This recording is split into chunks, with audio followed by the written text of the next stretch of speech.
Assalamualaikum warahmatullahi wabarakatuh. Selamat pagi teman-teman semuanya. Sekarang saya akan menjelaskan tentang materi kita ini tentang penyusunan bahan ajal dan rubrik penilaian.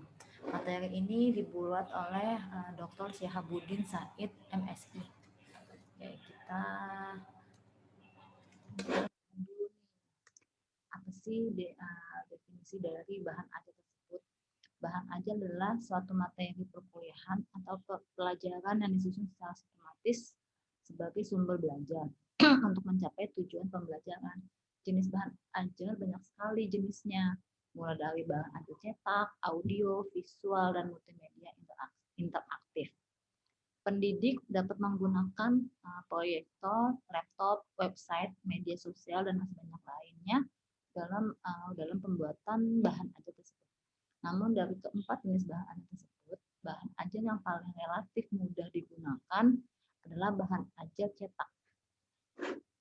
Oke, kita lanjut lagi ke slide selanjutnya. Prinsip pengembangan dari bahan ajal itu ada 3.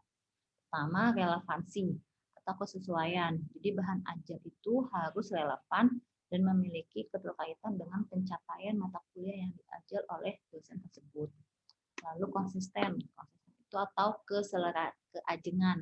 Keajengan itu bisa dibilang keselarasan. Jadi ini yang dimaksud adalah keselarasan antara bahan ajal dengan pencapaian yang harus dikuasai mahasiswa. Misalnya, pencapaian mahasiswa itu ada 4 macam.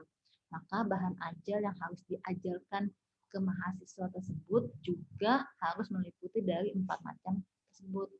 Lalu yang ketiga itu adekuasi atau kecukupan.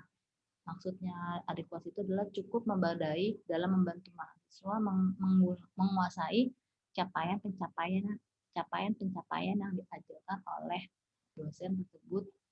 Lalu bahan ajal tidak boleh terlalu sedikit dan tidak boleh terlalu banyak. Lalu kita lanjut lagi ke slide selanjutnya. Ruang lingkup atau skup dari bahan ajal ada 2. Dia harus ada keluasan atau wide. Maksudnya itu di sini adalah menggambarkan berapa banyak materi atau isi yang dimasukkan ke dalam suatu bahan pembelajaran. Kedua, kedalaman atau deep. Maksudnya adalah seberapa detail konsep-konsep yang harus dipelajari atau dikuasai oleh mahasiswa. Lalu kita lanjut lagi ke paradigma kurikulum sebagai sebuah program. Jadi ini ada rancangan, ada pembelajaran, ada luaran. Jadi maksudnya rancangan ini adalah harus ada profilnya. Terus ada lagi harus ada capaian pembelajaran lulusan. Itu ada mata kuliah, ada rangkaian mata kuliah atau struktur kurikulum. Mata kuliah itu adalah rancangan pembelajaran per semesternya. Pembelajaran di sini meliputi dari dosen, mahasiswa, dan sumber belajarnya. Jadi ada lingkungan, sarana, dan prasarana. Hasil luaran dari rancangan dan pembelajaran itu adalah lulusan memiliki kemampuan sesuai capaian pembelajaran lulusan atau CPL. Ini maksudnya evaluasi dari program pembelajaran. Dan ini adalah contoh dari rubrik penilaian dari bahan ajal tersebut. Ini dalam evaluasi bahan ajal ada indikator-indikator yang meliputi agar sebuah rubrik penilaian itu dapat menghasilkan nilai yang ditargetkan oleh prodi untuk pencapaian lulusan dari prodi tersebut.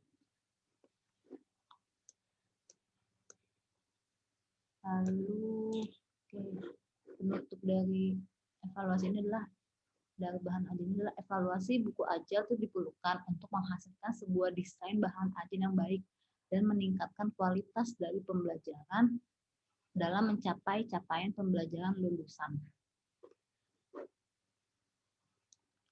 Lalu selanjutnya, terima kasih untuk waktunya. Assalamualaikum warahmatullahi wabarakatuh.